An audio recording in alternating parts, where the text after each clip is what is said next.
Boa tarde, quase noite a todos. Obviamente agradecer muitíssimo o convite da professora Catarina e do professor Eugênio para essa reflexão que vai ser um pouco temerária, no sentido que eu vou tangenciar várias questões e temas que obviamente vocês já devem conhecer, como urbanistas, futuros urbanistas, estudantes de arquitetura. E a gente combinava um pouco, quando estávamos conversando eu e a professora Catarina, esse é o que induz ao título, Meio de Metrópole. Vou falar basicamente da metrópole da cidade de São Paulo e depois vou tentar introduzir algumas questões que podem nos ajudar numa certa discriminação funcional, vamos dizer assim, entre determinados termos muito em voga quando a gente fala de violência nas cidades.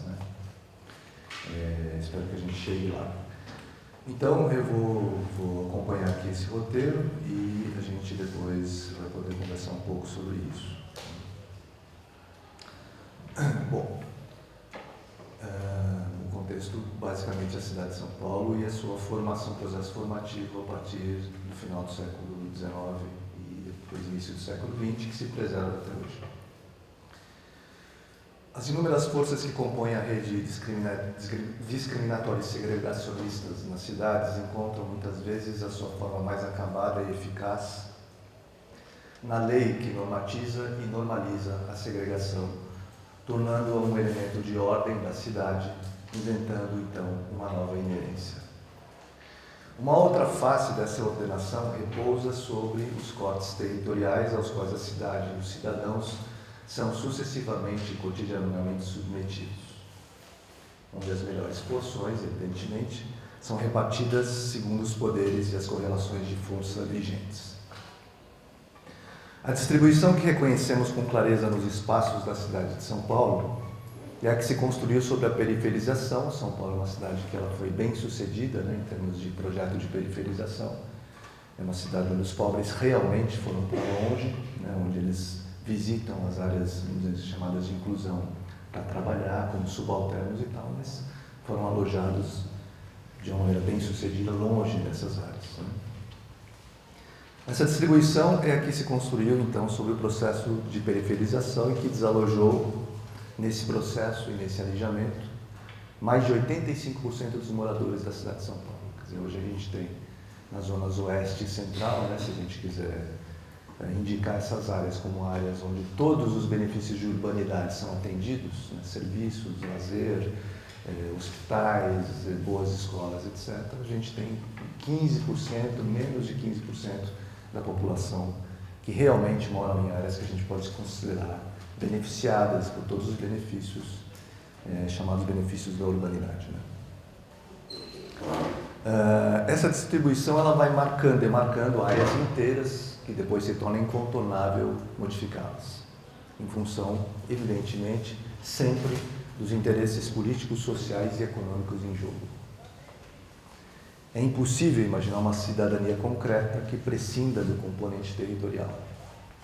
A gente já viu que o valor do indivíduo depende do lugar em que ele está e que, desse modo, a igualdade dos cidadãos supõe para todos uma acessibilidade semelhante aos bens e serviços, sem os quais a vida não pode ser vivida com aquele mínimo de dignidade que se supõe ou plantado nas nossas melhores utopias. É notório que muitos desvios, rupturas e imprevistos são gerados pela sociedade civil organizada, que pleiteia a redefinição do projeto da cidade, que sempre esteve a serviço de minorias privilegiadas e de seu deletério jogo de interesses. Isso nos permite projetar e ansiar por uma cidade mais justa e solidária, com quebra sucessiva, mas há que se ter a quebra sucessiva e persistente dos planos das elites sobre a cidade. E ela tem se fundado na intensa privatização territorial, no investimento urbanístico injusto e na legislação como meio, muitas vezes, para a execução exclusiva dos sonhos e projetos das camadas mais favorecidas da população, em detrimento dos sonhos e projetos da população pobre. A pauperização da população paulistana tornou-se rapidamente um fato concreto, na medida quer dizer, dentro, já inscrito no ciclo do café, no final do XIX e início do XX. E a população pobre começa a frequentar a cidade, começa a ser um fator a ser considerado, né? Desde as primeiras imigrações e depois a própria população pobre assalariada. Isso vai exigir, de algum modo, em 1894, que leis pudessem passar a reger essa grande leva de pobres que começa a frequentar e fazer parte da sociedade paulistana, sobretudo com trabalhadores com baixos salários. Então, no final do 19, em 1894, num relatório da Comissão de Exame e Inspeção das Habitações Operárias e Cortiços no distrito de Santa Efigênia, formulou-se uma proposta que incentivava os empresários a se utilizarem, vamos dizer assim, e a obterem uma certa rentabilidade com essa população pobre.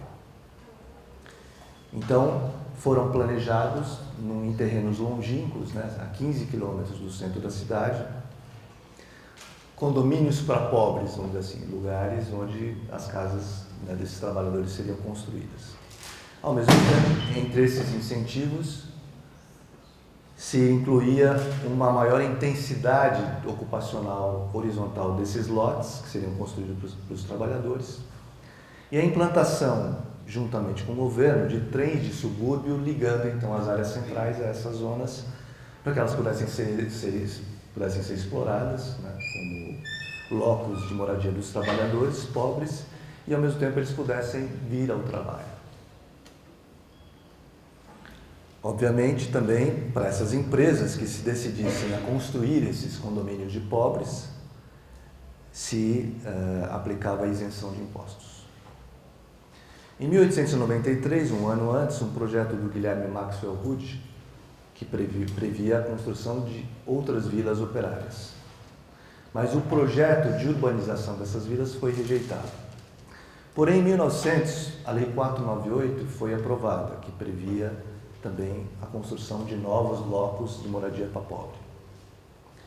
Entre aspas, então, a lei determinava um perímetro urbano, excluindo então Brás, o Belenzinho, a Moca, o Pari, a Luz, a Barra Funda, Água Branca, Ipiranga e Vila Prudente, fora do qual se permitiria a construção de vilas operárias com padrões especiais que ficariam isentas de impostos municipais, assim como as empresas que se constituíssem para edificá-las. Né? Assim, Sully Romink que faz esse detalhamento. Esse processo vai revelar bem a intrínseca relação que vai haver entre a edificação dessas vilas operárias e a ideia de que elas fossem atraentes como negócio.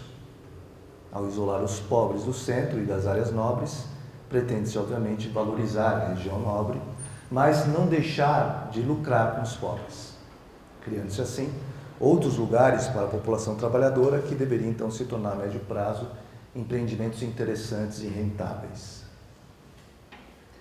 É possível então que nesse aspecto resida um dos princípios que vai reger a especulação imobiliária desordenada das atuais periferias paulistanas, antigas zonas da cidade que vão conhecer entre 1916 e 1936 uma elevação de preços imobiliários nessas zonas para pobres de 7.500%.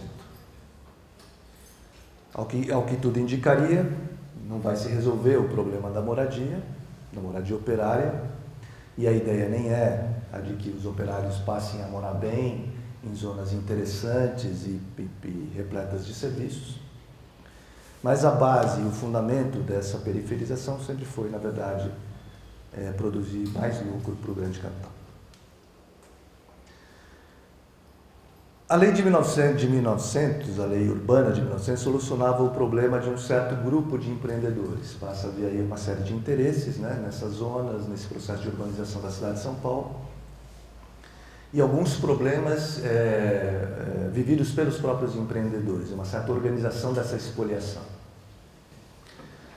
No grupo desses empreendedores, haviam vários deles interessados em construir também casas de aluguel para os operários, garantindo para eles, então, para os empreendedores, a possibilidade de um investimento de alta rentabilidade, sobretudo para aqueles que não, para os trabalhadores que não podiam adquirir as suas casas.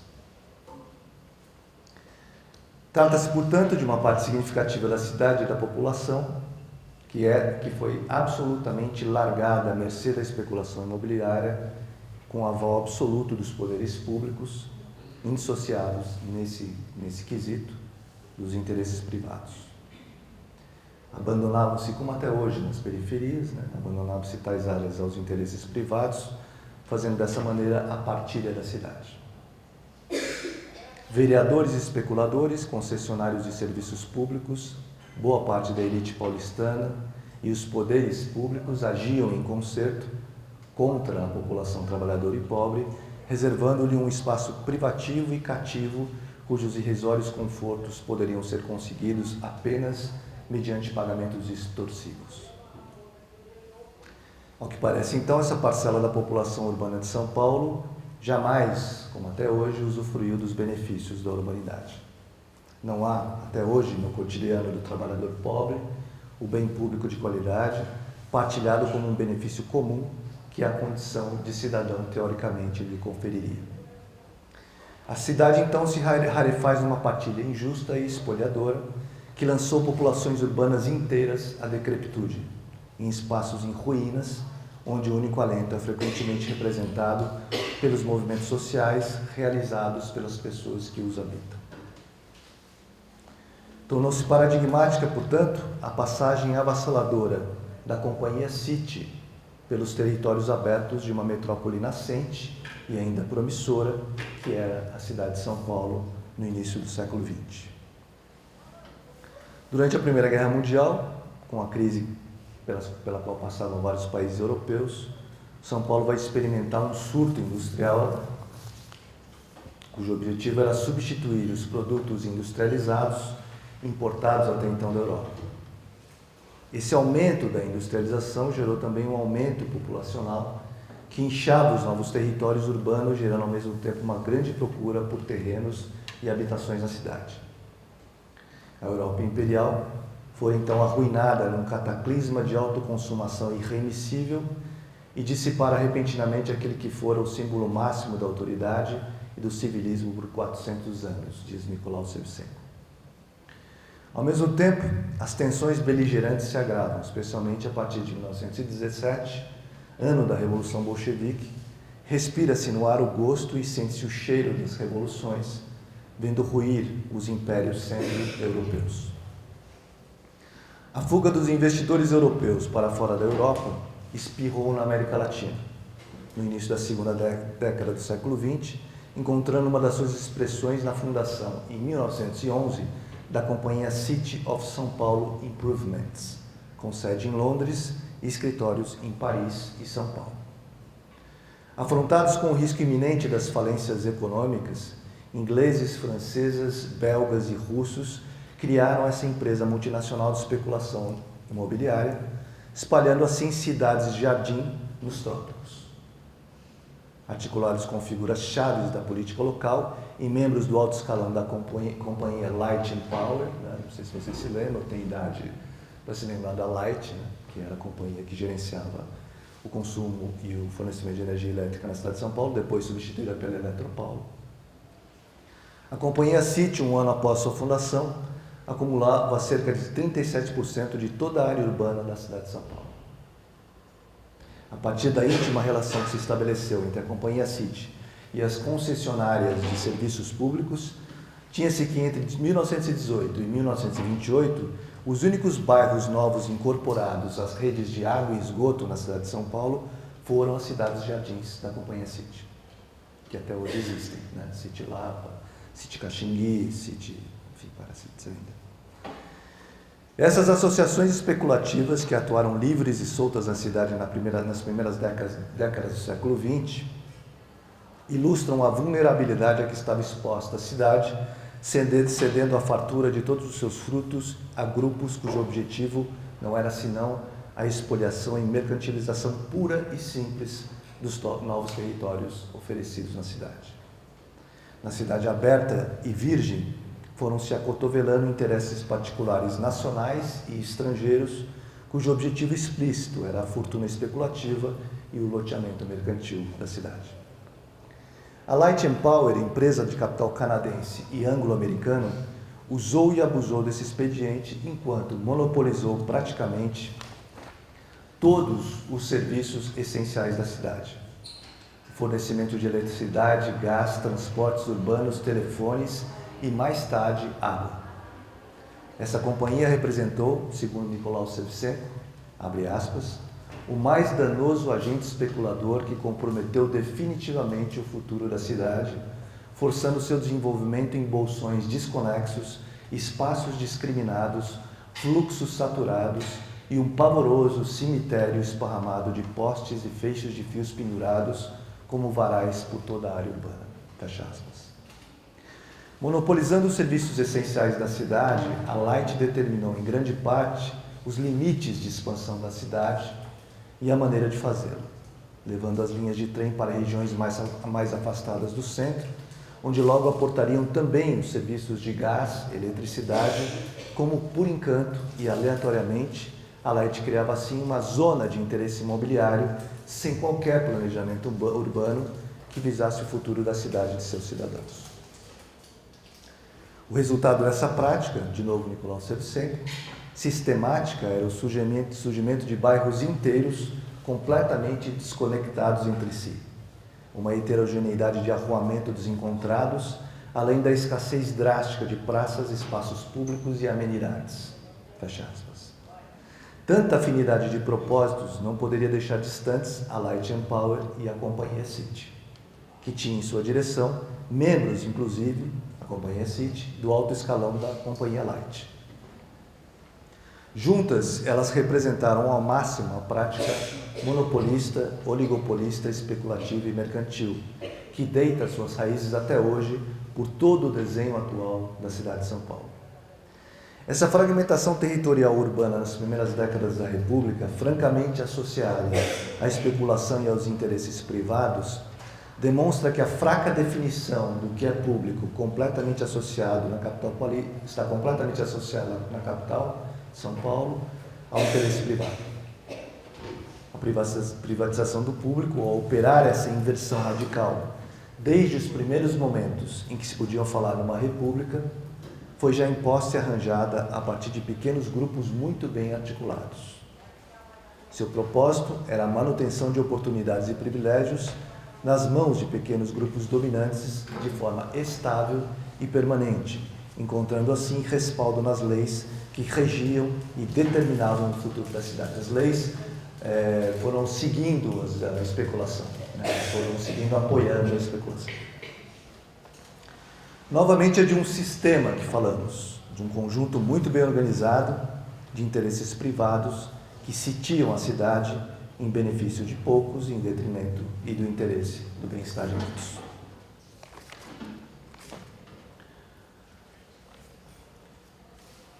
As injustiças geradas a partir daí se estabelecem e penetram no cotidiano da cidade, possibilitando, por sua constância, até mesmo uma certa aceitação por parte de boa parte da população explorada. Essas determinações históricas vão insistente e gradativamente, ao longo de décadas, borrando a face da cidade de uma forma rude e perene. Vão também definindo um traçado da cidade que submete as novas gerações à crença de que essas demarcações são sempiternas, não têm origem, não têm fim, e são inapagáveis, tamanha a sua solidez e a sua força. Nesse sentido, vale indagar: qual cidadão cresce, vive e convive numa cidade com essas marcas várias vezes reforçadas? Em que medida o sujeito membro da sociedade paulistana adere também a esses mesmos interesses dos quais é vítima, refletindo uma posição subjetiva em certo desacordo com o seu próprio bem-estar? Por quais caminhos se faz a defesa coletiva da violência na resolução de conflitos de toda ordem? Questões que podem ser melhor discriminadas a partir do exame de muitas posições, muitas delas ambíguas, em que se coloca o sujeito cidadão como fundamento na construção e manutenção da sua cidade. Em sua percepção, na percepção do cidadão, de que é por meio dele, como ponto de chegada e como ponto de partida, que a cidade existe e persiste. De que é inerente a implicação de todo sujeito na cidade, na medida em que é nela que ele se radica e se inscreve e se define como cidadão.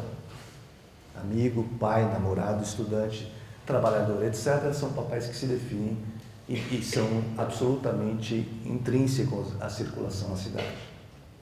É na constante flutuação pelos territórios da cidade que os diferentes papéis nos quais o sujeito se implica ganham densidade na necessária mutualidade inerente a qualquer espaço e convívio públicos. A cidade é o espelho do sujeito, onde ele se vê, se exibe e se projeta. Desse modo, não há nada que seja pertinente ao sujeito que não repercuta no contexto citadino onde ele vive. A cidade é o mata-borrão do sujeito e suas ações, omissões, discursos, julgamentos ajudam a dar forma e conteúdo ao lugar que ele habita. No caso de São Paulo, a originária espoliação do espaço, transformado em raridade, termo utilizado por uma professora aqui da FAO, Ana Fani, atesta uma forma de usurpação cujas sementes se encontram desde a fundação da cidade, que se manteve rigorosamente sob as rédeas de determinados grupos, sem grandes mudanças significativas. Resultado disso é uma cidade demarcada, profundamente demarcada pela desigualdade e por subjetividades mantenedoras dessas desigualdades, que aplicam a essas desigualdades o signo da inerência. As ações e reações que se aplicam sobre a cidade genérica visam, portanto, deveriam visar aos cidadãos. Elas interferem em suas vidas, as suas vidas privadas, as suas vidas secretas e definem, em grande parte, as formas de se deslocar, sentir, perceber e desejar. A possível fratura entre o cidadão, seu mundo íntimo e intestino, e a cidade só pode ser concebida muito superficialmente a partir de interpretações dicotômicas que, de algum modo, representam a face mais visível da nossa cidade. As leis que regem a cidade de São Paulo, como vimos, nunca são neutras, nem genéricas e nem abstratas. Elas são a resultante de uma necessidade de divisão do espaço, tanto mais injusta quanto mais pende para interesses específicos, de determinados grupos e sistemas que, pela correlação de forças políticas e sociais, dominam a possibilidade de lotear a cidade. Mas é certo também que as leis só parecem adquirir concretude para nós quando elas tocam o corpo do cidadino, interferindo diretamente nas suas vidas e em seu cotidiano pessoal. Se o enriquecimento da cidade e do Estado tiveram como uma de suas consequências uma discriminação mais eficaz e acentuada entre ricos e pobres, né? que são categorias, vamos dizer assim, essas sim sempiternas, essas sim que nunca foram ultrapassadas, gerou também, na mesma medida, uma prontidão de legisladores aliados aos especuladores, barões do café e investidores nacionais e estrangeiros, a recortar a cidade, dividindo entre si as melhores partes. Não é mera coincidência que, a partir da última década do século XIX, já após a Lei de Terras, em 1850, e o Código de Posturas de 1886, a vadiagem, portanto, a deambulação pela cidade, vem a merecer atenção especial das autoridades. Logo mais ela será legislada. No estudo do Boris Fausto, então, abre aspas, os vadios passam a representar uma categoria à parte dos contraventores, o viveiro da delinquência, seres dotados de atrevimento, astúcia e maldade. Fecha aspas. Reproduzo então rapidamente o relatório apresentado ao secretário de Justiça pelo chefe da polícia da capital em 1892. Quer dizer, tudo isso é uma preparação para legislar aquilo que a gente chama então de vagabundos e vadios e tal. Quanto aos vagabundos, os insaciáveis parasitas de todas as sociedades, as impotentes sanguessugas que se desenvolvem e se alastram nas cidades populosas, o mal é ainda pior, pois que, tendo comumente os radicados defeitos dos que se dão ao vício da embriaguez e dos que habitualmente usam armas proibidas, são os principais atores, os mais salientes protagonistas dos já referidos crimes, como também dos ataques à propriedade alheia, o furto, o roubo, o assalto, que muitas vezes produzem as mais sanguinárias tragédias que eles concebem, urdem e praticam já com tão cínica temeridade. Com descaro tão atrevido com que parece escarnecerem e desafiarem as próprias autoridades, já com uma astúcia tão sutil, com uma tão sagaz destreza, que procuram apagar cuidadosamente o menor vestígio, o mais leve rastro, que possam encaminhar a mais ativa, a mais desvelada, a mais vigilante das autoridades em suas escrupulosas diligências. Fecha aspas. E ainda em seguida. O controle dos vadios foi feito em especial por meio das prisões, nesse período, como até hoje. Não havendo, em regra, muito empenho das autoridades em processá-los. Talvez uma diferença relativa, porque até hoje é assim, mas relativamente não havia necessidade de processo para encarcerar esse tipo de população. A urbanização, então, trouxe consigo processos discriminatórios aplicados na figura e na forma da lei, evidente, que é o que eu estou tentando argumentar com vocês. Essa discriminação, cuja linha de corte recaiu sobre o corpo, sobretudo, e já logo após o período da abolição da escravatura, sobre o corpo do cidadão negro e pobre, leva Washington Luiz, em 1906, a mover uma campanha contra a vadiagem, sob o lema não prender sem motivo, não prender sem processar. No início do século, portanto, século XX, é o momento em que começa a se considerar os processos para que essa população seja privada de liberdade. A vadiagem foi então considerada como um desvio de comportamento com características dotadas de inerência individual, que pode e deve, portanto, ser isolada e afastada do corpo social. A vadiagem, bem como a embriaguez e a desordem, a embriaguez, a gente pode dizer a drogadição, naquele período, hoje seria a drogadição, surgem como categorias imprecisas e, por isso mesmo, com enorme aplicação nas penalizações aplicadas aos indivíduos. Dificilmente alguma contradição poderia escapar dessas três categorias genéricas: embriagado, vadio e desordeiro. Entre 1904 e 1916, esse espaço de 12 anos, negros e mulatos são presos em proporção mais de 2 vezes superior à sua proporção no total da população de São Paulo. Segregação, subemprego e marginalidade caracterizam a situação do negro após a abolição. Seu aprisionamento desproporcional e discriminatório representa uma contradição das mais flagrantes. O negro liberto é encarcerado, porém o negro solto, livre, cidadão, era potencialmente perigoso. A cidade em franco crescimento e enriquecimento, então, era assolada ao mesmo tempo por uma estagnação distributiva dessas riquezas, fruto da ausência de um projeto de inclusão econômica, urbana e social. Assim, era relativamente fácil manter os excluídos amparados por leis, atitudes e discursos coletivos que demonstravam no cotidiano o desagrado presente na convivência compulsória que a abolição da escravidão e a imigração dos estrangeiros trouxeram à tona. Populações de difícil convívio, gente diferenciada de fato. Quanto às crianças pobres, em fins do século XIX, acompanhando a marcha de crescimento e industrialização, elas passam a ingressar no trabalho industrial desde muito cedo. Aos 9 anos, elas já eram consideradas plenamente responsáveis legalmente. Quer dizer, muita lei para alguns, nenhuma lei para outros. O Código Penal de 1890 previa que o menor deveria cumprir pena, definida então como disciplinar, em estabelecimentos industriais especiais, correndo o risco de ficar aí até os 21 anos, quando era considerado então vadio. Ficava até os 20 anos, depois era vadio. Na realidade, o ensino, além dos limites do nível primário, era um privilégio de restritas camadas sociais. A alternativa da educação da criança pobre não se colocava nessa época. A semelhança com o Brasil contemporâneo e as invariantes presentes nesse processo são bastante evidentes.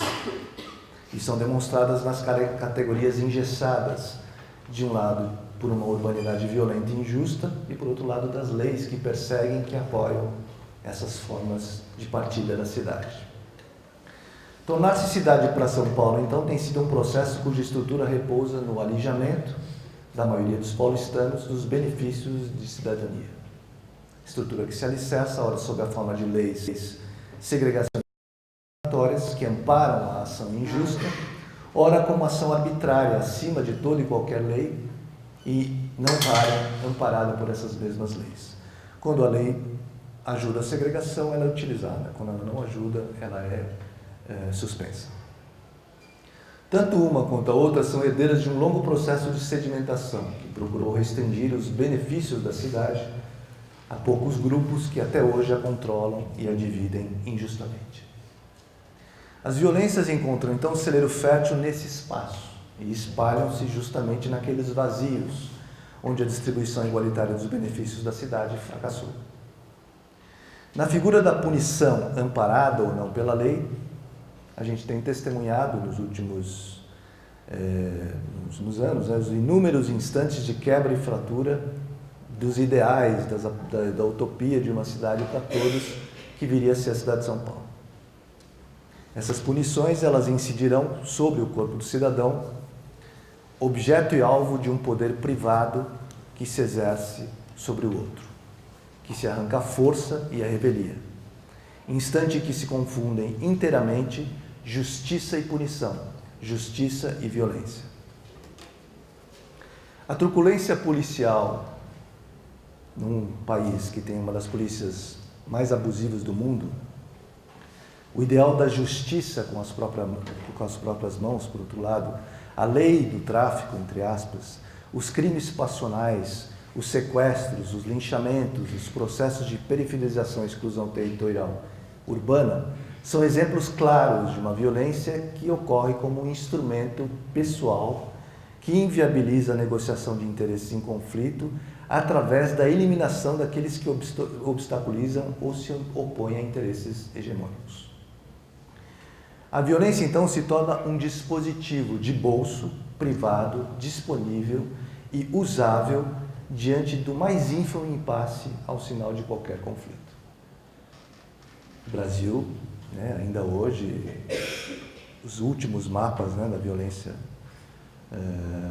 no Brasil vão demonstrando uma coisa absolutamente imprevista, por parte dos pesquisadores em segurança pública e, por outro lado, esperada, que é as grandes áreas de homicídio no Brasil eram as áreas concentradas nas grandes metrópoles brasileiras, há 10 anos atrás. Rio de Janeiro e São Paulo capitaneavam esse grupo, mas outras capitais estavam entrando também nessa marcha. A hipótese, um pouco óbvia, e mais ou menos provável, é a questão, novamente, a questão da falta de estrutura das cidades brasileiras para poder tornar habitável um grande contingente de pessoas. Os relatórios dos últimos 10 anos apontam uma coisa inexplicável. Há várias coisas inexplicáveis no Brasil, mas uma coisa inexplicável é que houve uma redução bastante importante, por exemplo, no Sudeste, da violência homicida, por exemplo, dos conflitos que tem desfecho letal, sejam entre civis e civis, ou entre a polícia e civis. E, ao mesmo tempo, e por outro lado, houve um esparramamento numa proporção alarmante por várias cidades que jamais se imaginou que poderiam ser atingidas por uma violência epidêmica. É o caso, por exemplo, de Alagoas, mas várias cidades do Nordeste.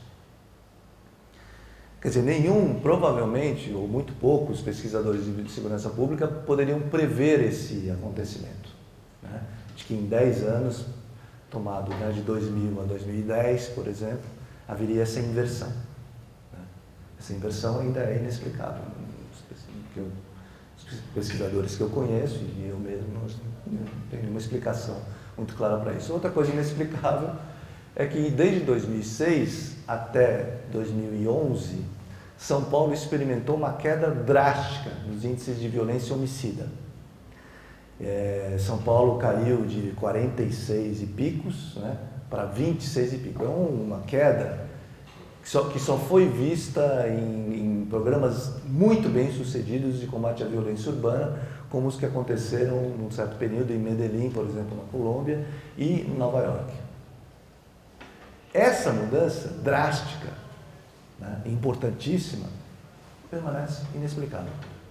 Ou seja, não aconteceu nada muito evidente em termos de um programa estadual de segurança pública ou municipal que nos desse a informação de que estamos caminhando na direção certa, de que isso realmente era previsto que iria acontecer. Não houve isso.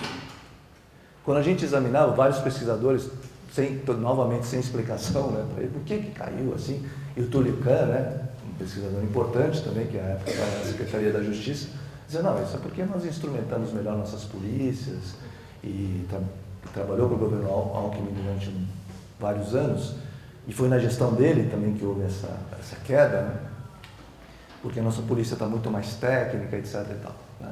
Mas outros elementos que compõem um quadro de queda importante, por exemplo, você passar a ter uma polícia mais respeitadora dos direitos humanos, você passar uma polícia cujos desvios são punidos com mais agilidade, você passar a ter ouvidorias e corregedorias que conseguem punir os policiais de uma maneira eficaz, nada disso mudou. Você conseguir que os policiais sejam julgados em tribunais comuns e não em tribunais militares, tudo igualzinho. Então, naquele conjunto, não é, que se pensava poderia gerar uma queda significativa, não houve nada, mas houve uma coisa. Dificilmente, né, eu não poderia arriscar dizer que foi esse o fator fundamental, mas foi um fator bem importante. Que em 2006 vocês se lembram dos famosos ataques do PCC na cidade de São Paulo, né? Foi uma coisa muito impressionante, parecia aquele programa do Orson Welles, dos marcianos invadindo a Terra, etc. e tal. Porque os jornalistas ficaram apavorados, né, quando explodiu uma bomba em Higienópolis, frente à delegacia. Antes disso, o pau estava correndo solto na periferia, explodindo carro, o diabo. Aí estourou uma bomba na frente de uma delegacia em Higienópolis. Aí começou uma coisa, eu estava aqui na USP, eu me lembro, os caras estavam desesperados. E irresponsavelmente começaram a falar no rádio, voltem para suas casas, não sei se vocês se lembram disso, não é seguro. Aqui então, na região de Higienópolis, ali, Jardins e tal. Então, eles começaram a ficar desesperados e começaram muitos a aconselhar, voltem para suas casas, quem está não sai e tal. Resultado, né, se olhava a cidade de São Paulo, ela estava absolutamente congestionada. Nada mais vulnerável, né, por uma população do que ficar parada no trânsito, tá certo? Quer dizer, a coisa mais irresponsável possível de se imaginar da parte de jornalistas que estavam apavorados. Essa é a única razão. Não havia nenhuma razão lógica para você dizer, olha, é melhor que as pessoas vão para cá. Não havia lógica nisso. Ao contrário, né? Fiquem onde estão, né? Porque as coisas estão acontecendo aqui. Isso é interessante, né? Já abrindo parênteses, que é a questão da produção de dados, né? Que é uma coisa importante. Né? A primeira produção de dados confiável no Brasil, sei lá, de 10 anos para cá, né? A gente não tem dados confiáveis, por exemplo, sobre segurança pública, né? Passa a ter, a partir de vários eventos importantes que começaram a acontecer, entre eles a Nossa São Paulo, alguns grupos de pesquisa importantes que começaram a produzir material de qualidade confiável. Mesmo assim, com todas as omissões, né, da polícia e tudo mais, os BOs e coisas assim, mas já temos dados assim. Interessante essa questão dos 50 mil, porque 50 mil no fundo não quer dizer nada. Né? Quer dizer, se houve 50 mil, podia ser 50.200. Que impacto isso provoca na população civil comum? Olha, gente, 50 mil morreram ano passado. Que mobilização de consciência isso produz? Zero, né? O que a gente tem acompanhado é que é zero. Olha, morreram 50.553. 3 a mais, 3 a menos, 500 a mais. 50 mil.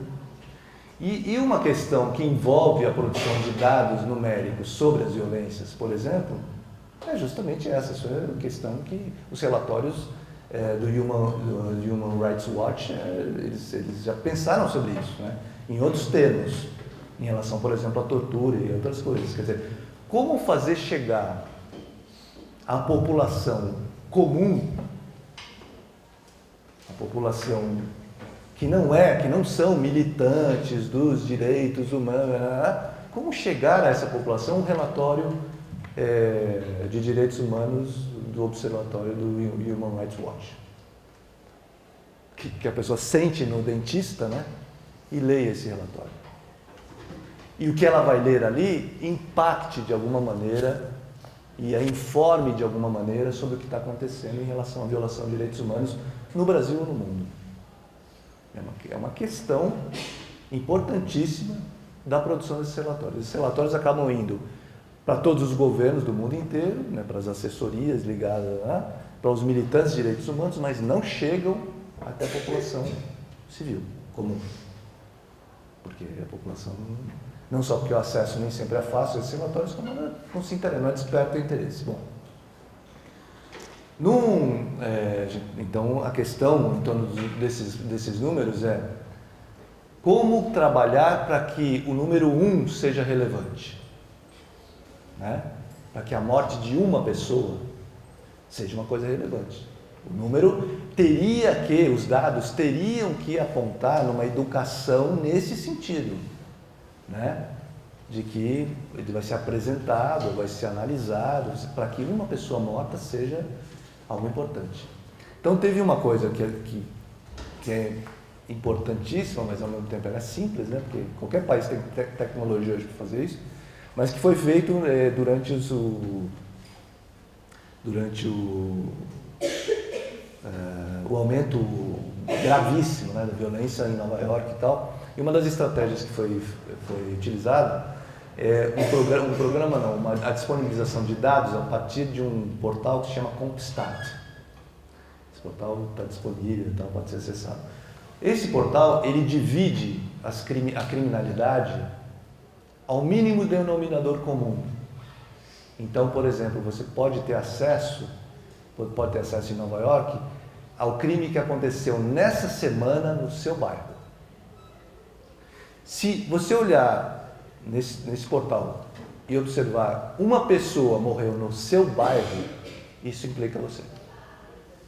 Até porque você pode ter ouvido falar, você foi na padaria e estavam comentando, era seu vizinho, era um amigo de um amigo seu, isso impacta você.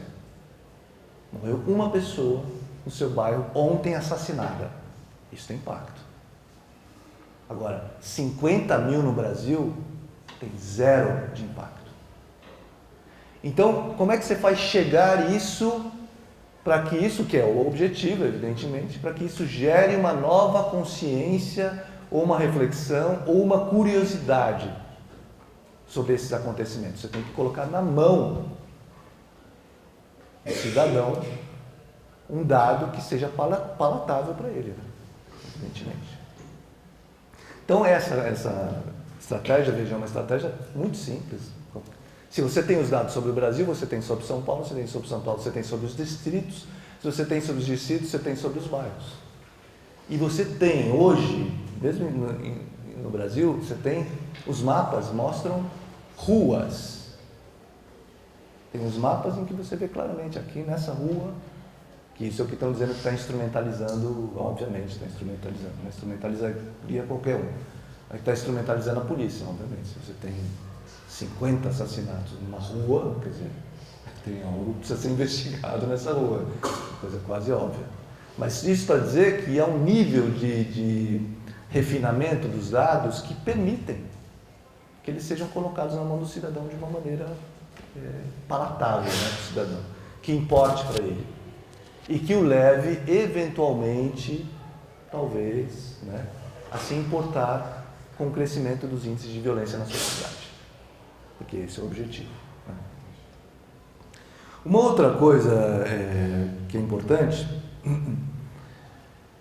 nesse sentido é de que existe ou existia, né, quer dizer, uma suspeita de que, bom, essa queda drástica se deve, levantando-se várias hipóteses, se deve também a que aquelas pessoas que são levadas feridas para o hospital, são muitas, né, na cidade de São Paulo, elas são notificadas como feridas, como alvejadas, né, etc. E aí elas morrem no hospital, e isso não é mais notificado. Então há sempre, entre essas fontes, né, que são os laudos médicos, o BO da polícia, etc., há sempre um gap, sempre um espaço que não é preenchido. Então, não, de repente é isso e tal. Mas o fato é que não foi justificado, e fato é que o fato de não ter sido justificado, essa queda drástica, revelou que esse ano e o ano passado volta a haver uma ascensão fortíssima dos índices de homicídio na cidade de São Paulo. O que significa que essa queda não era consistente. Simplesmente. E nada foi observado para que a gente se pudesse dizer, não, realmente foram feitas coisas muito significativas. Agora, o que eu estava falando para vocês, que eu esqueci, mas lembrei agora, 2006 aconteceu uma coisa importante, que foi então os ataques do PCC, etc e tal. Nesse período, o que houve logo depois? A partir de uma série de eventos que aconteceram nesse intervalo. O maior massacre à população civil jamais visto no Brasil. 500 pessoas mortas em uma semana. Esse fato, até hoje não esclarecidos, né? Fato que fundou o grupo Mães de Maio, né? Um grupo de mulheres inspirados nas madres e nas abuelas da Praça de Maio, né? E que se organizam e têm se reunido para buscar a justiça desses crimes cometidos nesse período. Antes disso, né, que foi em 2001, aconteceu uma coisa parecida. Relativamente às mortes praticadas por policiais militares a civis na cidade de São Paulo, que sempre foi uma das mais altas do mundo. Em 2001, antes de 2001, tinha um número relativo de 1.500 pessoas mortas pelas polícias brasileiras. Né? 2001 veio Carandiru.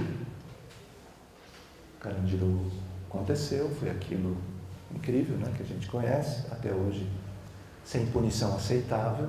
Né? Os mandantes desse crime jamais serão punidos. Né? São doidos para punir algum cabo, algum soldado, mas os mandantes não vão ser punidos.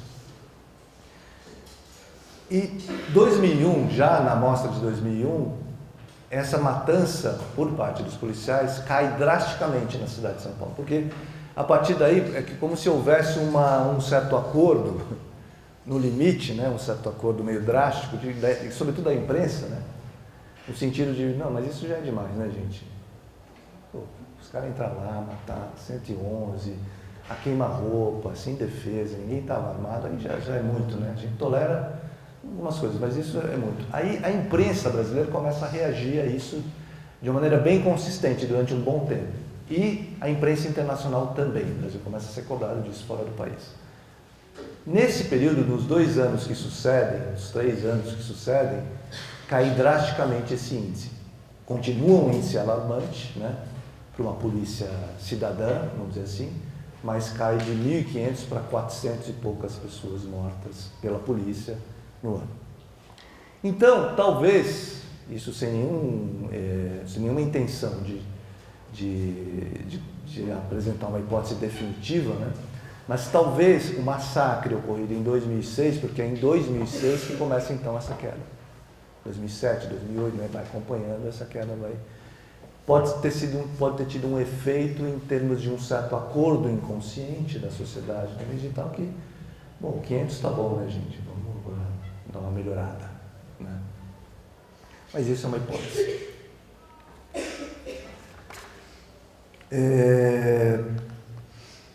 Eu vou passar já agora, né? Tinha umas coisas mais para falar para vocês em relação a isso, mas eu vou passar agora algumas questões,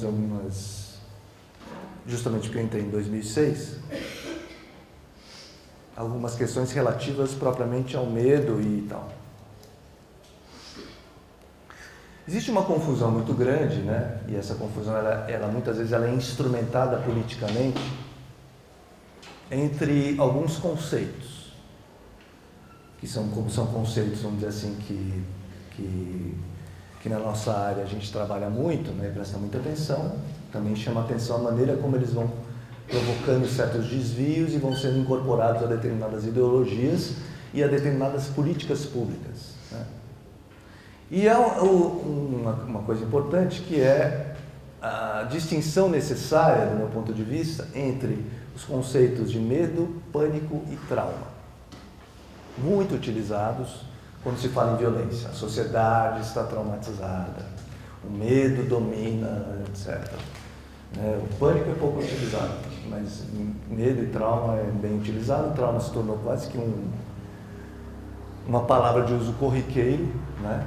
E não só no campo da violência urbana e tal, mas também no campo da tortura, no campo das violações cometidas em diversos países que envolvem graves violações de direitos humanos.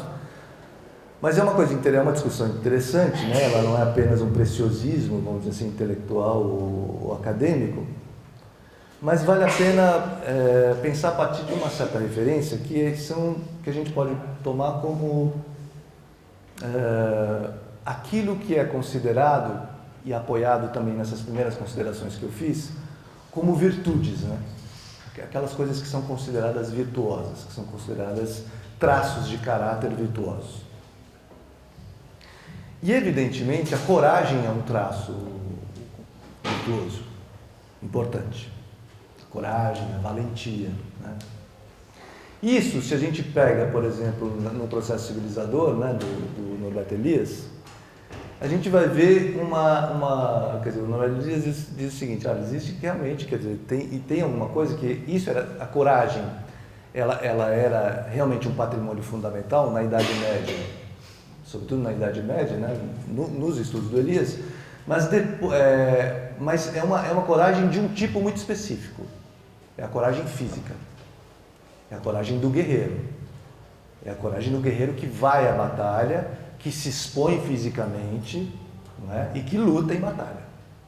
Essa é uma coragem muito valorizada e ela é capaz de destacar um determinado guerreiro dos demais guerreiros.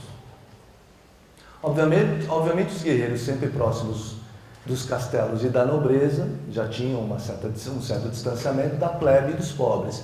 Aos pobres, diz o Elias, né, era atribuído, e depois vai dizer o Delumeau da mesma maneira, era atribuído a covardia. Os pobres são covardes, né? Os pobres são seres inferiores e jamais terão a chance de se destacar numa batalha, porque nem irão para uma batalha, sobretudo proteger um feudo, um castelo ou algo assim. Portanto, essa virtude da coragem era patrimônio de uma determinada camada social muito específica.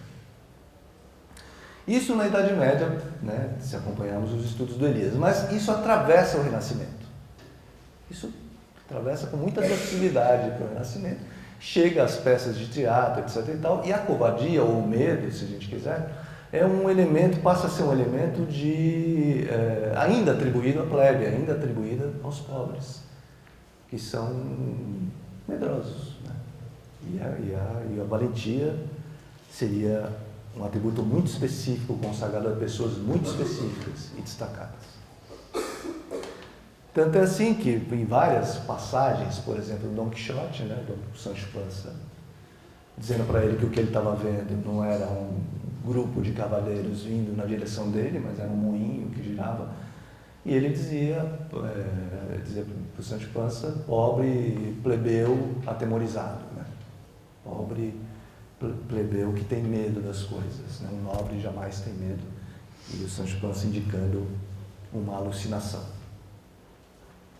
Essa articulação natural, como eu tentei demonstrar também nas minhas primeiras considerações, entre a pobreza, né, a miséria e tal, é também, a pobreza e a miséria, né, conforme a gente vê no início do século em São Paulo, ela também passa a ser o locus de outras faltas de atributo moral.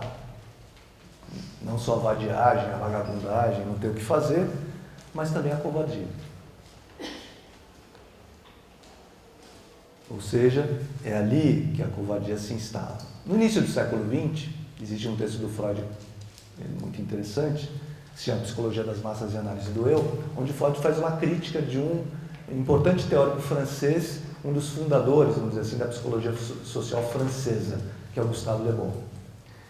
E nessa crítica, que é uma obra do Le Bon conhecidíssima, muito citada, e citada até hoje por alguns sociólogos, inclusive brasileiros, O Freud faz uma crítica de um traço conservador na obra do Le Bon, justamente porque o Le Bon é clássico em atribuir à turba, à multidão, a loucura, né? Justamente o trabalho que ele faz é de mostrar como o indivíduo só pode permanecer lúcido e razoável quando ele está longe das multidões, quando ele está sozinho, quando ele está íntegro na sua individualidade. E todo o trabalho do Le Bon é para demonstrar o quanto a turba é lesiva. Esse texto do Freud é de 1921. Né? 1921 está a poucos anos da Revolução Bolchevique, em 17, e bem depois da Revolução Francesa. Né? Mas uma coisa interessante, e aí como uma espécie de inflexão talvez, né?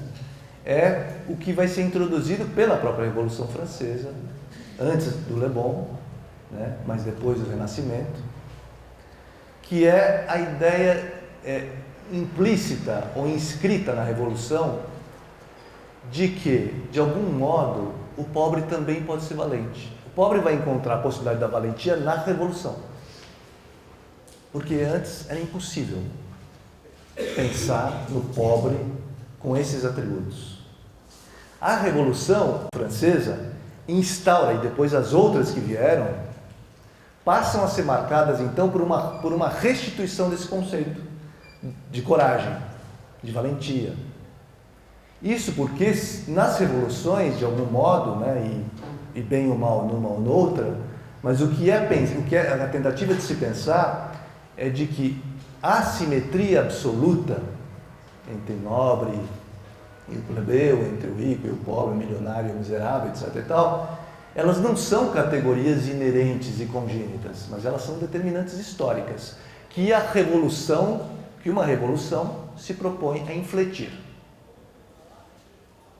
Então, de certa maneira, a possibilidade da coragem, né, para o pobre, ela é instaurada assim, na prática, empiricamente, né, porque intelectualmente até hoje não existe isso com muita clareza, mas ela é instaurada com as revoluções.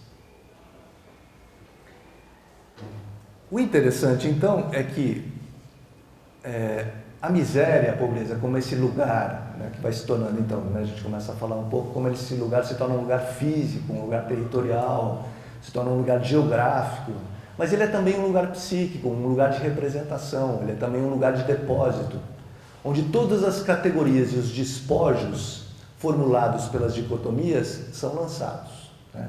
Então vejam a loucura, a vadiagem, a falta de caráter, a bandidagem, tudo vai para esse lugar da pobreza e da miséria. O interessante, né, que talvez para nós, né, quando Freud vai infletir, e a Rosa de Luxemburgo antes também já tinha infletido, né, no sentido de, ao contrário, né, Freud nem tanto, mas a Rosa de Luxemburgo ao contrário, né, ela dizia, são nos movimentos sociais e coletivos que você se torna mais inteligente, né, se torna mais lúcido, você enxerga desde uma plataforma que você jamais alcançaria nas suas iniciativas pessoais. Né? E o Freud mesmo, em Psicologia das Massas, né, faz essa crítica ao Le Bon, dizendo, bom, não é bem assim.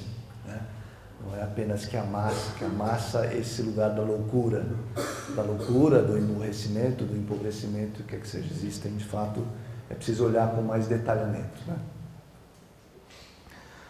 Bom, nesse traçado, né, que é interessante, é que, vamos dizer, como esse locus, né, que é o locus pobreza e miserabilidade, se torna um locus, um saco, né, de gato, onde você enfia tudo de ruim, é muito natural que ele represente alguma coisa que atemoriza.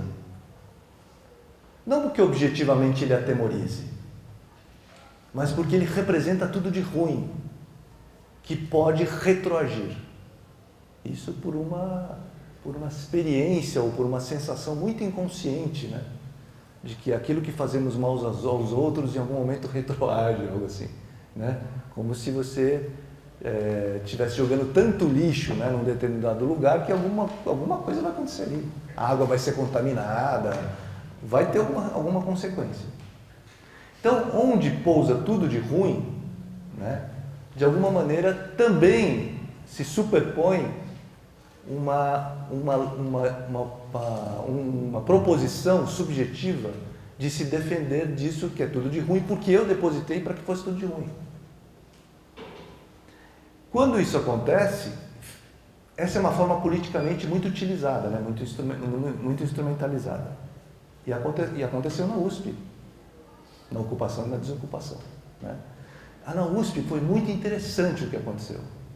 Porque, vejam, é muito difícil você dizer que jovens universitários da USP, você transformar essa categoria numa categoria negativa. Jovens universitários USP. Se você juntar essas três categorias, ela é muito positivada. Como é que você faz para negativar isso? Né? Você superpõe outras categorias. Mas você tem que fazer uma campanha brava. Então você tem que dizer, bom, tudo bem, jovens universitários da USP, mas lá dentro tem vagabundo, drogado. Se você conseguir fazer isso, você cria uma hesitação representativa. Não é assim também que a USP só tem jovens e universitários, estudantes, etc. e tal. Não, lá também tem drogado, tem gente vadia, né? As mesmas categorias do início do século. Tem gente que fuma maconha. Quando você superpõe isso, você cria uma hesitação. Essa hesitação, socialmente falando, é o suficiente para a implementação de políticas públicas. Então a gente diz o seguinte, aquilo que aparece de uma maneira inofensiva e folclórica, né? Pobre tem que matar, né?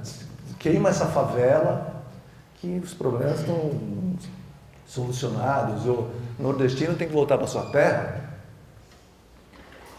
Essa coisa que aparece cotidianamente, corriqueiramente, isso é a base para que sobrevivam políticas públicas que vão instrumentar justamente isso. Então, vocês se lembram, provavelmente, se não se lembram, né, na operação urbana Água Espraiada, né, e que teve a ver com a construção da berrinha, a limpeza daquela área toda, enfim, coisas que vocês estão provavelmente cansados de saber. Uma das negociações feitas, né, pela assistente social, Serviço Social da Prefeitura, mancomunado com os interesses, obviamente, enfim, muitos interesses, era a seguinte, mas até parece piada, mas não é. Que as pessoas que tinham ali no Jardim Edite barracos e favelas, era oferecida para elas 3 possibilidades muito promissoras, né? A primeira era uma passagem só de ida para o Nordeste, né? A segunda era você ter você cederia um terreno para elas a 15 quilômetros de onde elas moravam, porque elas trabalhavam ali, né, nas casas do Morumbi, nas regiões ali, né? 15 quilômetros seria um transtorno, né, para a vida dessas pessoas.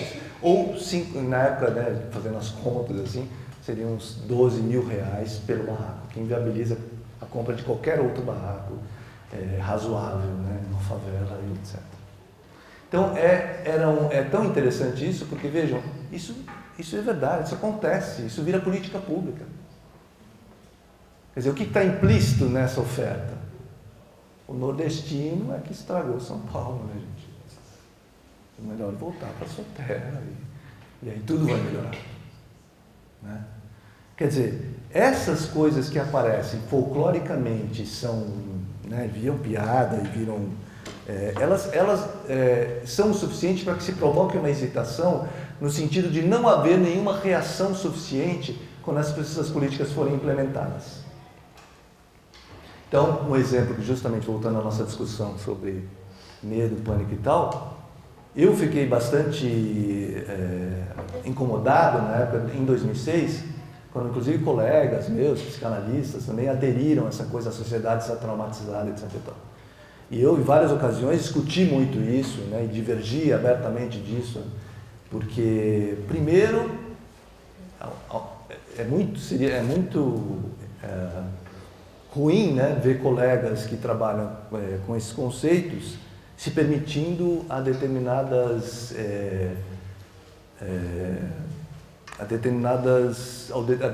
refinamentos importantes nesse momento. A sociedade não está traumatizada. Trauma é um conceito muito específico que indica experiências de radical e absoluta falta de representação de uma atrocidade e que não podem ser recompostas depois porque não podem ser reparadas. Essa é a discussão que se faz, por exemplo, no caso da tortura. Trauma é uma experiência que vaza a possibilidade representativa. As pessoas que perderam seus filhos ou que sobreviveram, essas sim podem ter sido eventualmente traumatizadas, mas não necessariamente. O medo é uma coisa totalmente diferente. O medo é uma reação justa diante de uma ameaça psíquica ou física contra você. E o medo, ele pode ser aplacado com uma boa informação. Você vê uma pessoa com um cachorro desse tamanho na rua, o dono diz, não morde. Acabou o seu medo. Você passa. Você aceita essa informação. Você está com medo de entrar num rio, a pessoa fala, aqui dá pé. Você entra. Mas você estava com medo. Então, o medo é uma reação justa. E ele pode ser instruído. Completamente diferente do trauma. Portanto, o trauma, a sociedade não está traumatizada. Aquele cara que liga a televisão e vê as coisas acontecendo, ele não está traumatizado. Ele está mal informado. E por isso ele fica com medo. Porque ele adota um recorte representacional fornecido por uma mídia muito específica. Então, ele passa a ter medo por adotar uma informação em um conjunto representativo que ele não se dá o trabalho de investigar. Então, ele fica com medo. Isso gera nele uma fantasia, evidente, né? São Paulo está alagado, né? Que é quando o parente liga lá de outro lugar e fala, você está com bote aí, quando ele vê na televisão, né? São Paulo está sob água, etc. Então, isso, claro, quer dizer, que gerou medo no parente, que achou que você estava embaixo d'água mesmo. Mas isso é facilmente desmontado. Uma boa informação. Na hora que você fala, não, pai, eu moro longe, nem perto da marginal, não sei o quê. Então tá bom. Isso é um medo. Agora, o medo angareia apoios a determinadas políticas públicas atrozes. Essa é a questão. E todo político sabe disso. Basta você alojar as pessoas nessa experiência do medo, alimentadas com falsa informação, ou com informação incompleta, ou com informação suspeita, que elas podem ser orientadas a apoiar determinadas políticas públicas. Então, essa é uma distinção fundamental. E na época, até psicanalista, a sociedade está traumatizada, bom, isso Freud deve estar virando assim na tumba 10 vezes, né, com essa história. E depois, é importantíssimo,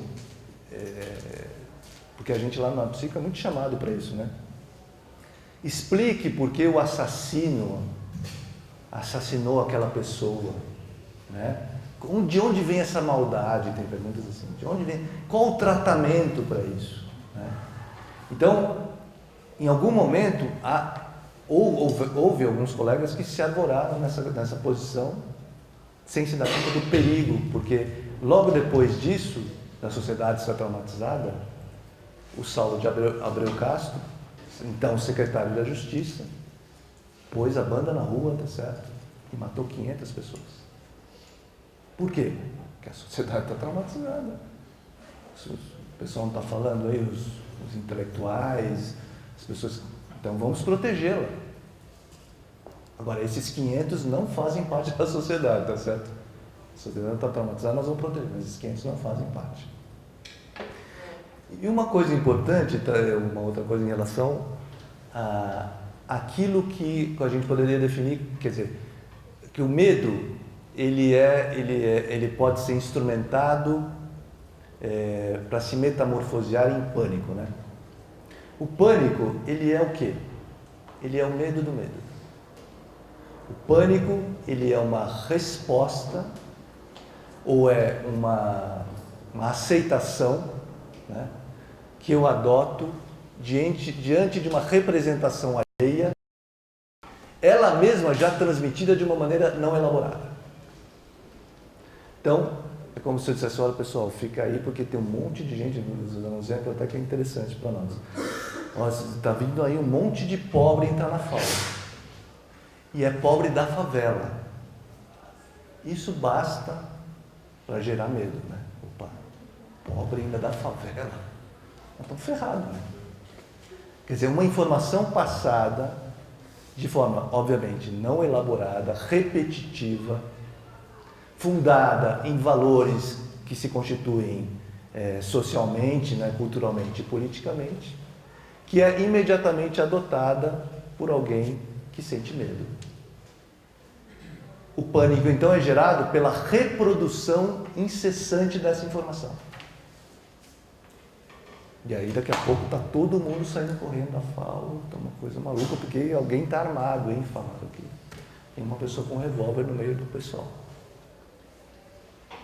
Então, existe uma distinção que é importantíssima nesse sentido, e ela faz parte, né? Quer dizer, nós temos muita responsabilidade em relação a isso, que é como esses conceitos vêm sendo utilizados à torta e à direita, e de uma maneira, e agenciados por determinadas posições ideologicamente muito determinadas, né? Então, nós precisamos voltar a pensar sobre isso.